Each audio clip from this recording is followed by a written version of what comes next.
A slow-moving disaster is how the mayor of a Central Queensland community is describing rising floodwaters that breached a failed barricade system protecting the CBD. Workers spent the night battling with pumps to keep the water at bay as the Maryborough peaked at 10 metres last night. Locals have been airlifted to safety, while further south, a 22-year-old man died in floodwaters and grave fears are held for a missing teenage girl.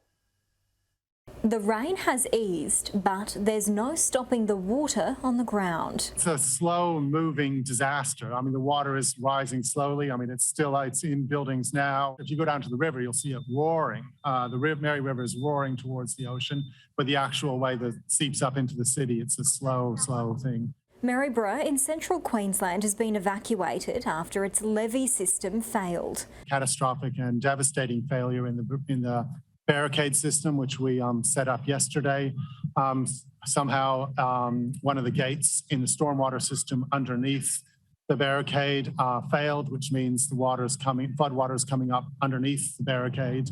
Floodwater has breached the town centre. What does this mean for businesses in the CBD? Well, this increases the number of businesses that are affected from about 15 to over 100. So it really enlarges the area that is inundated. We are right now throwing more pumps at it. We have got pumps from Handy Hire and anywhere else we can get to try and salvage what we can from the barricade. Homes are under threat too. At this stage, we're expecting around 80 homes to be impacted. Emergency services have been searching the flooded streets. Residents told to leave ahead of the floodwaters. We saw the police on the property next door and they said, look, you've got to go. Yes. So they brought the dinghy down and I just grabbed a suitcase and paperwork and what we could and off we on the dinghy with the dog and everything. Pretty sad, the house going on the water and stuff.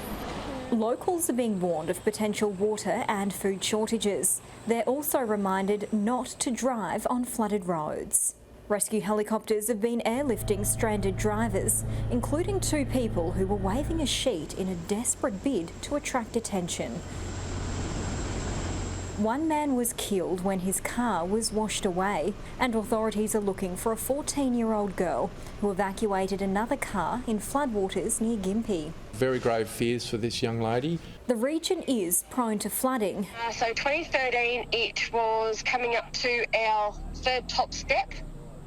So it was kind of lapping the floorboards at the back of the house. So hopefully it's not that bad. We don't want it in the house. No, we don't want too much mess to clean up if it goes inside, and too much destruction.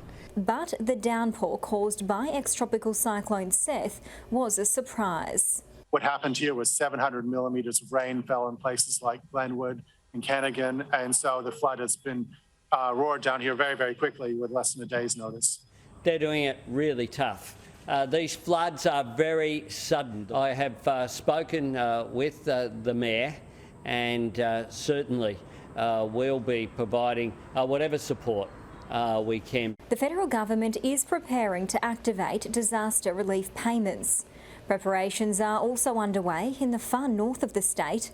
Tropical cyclone Tiffany has formed in the Coral Sea and is expected to bring damaging to destructive winds and heavy rain on Monday morning.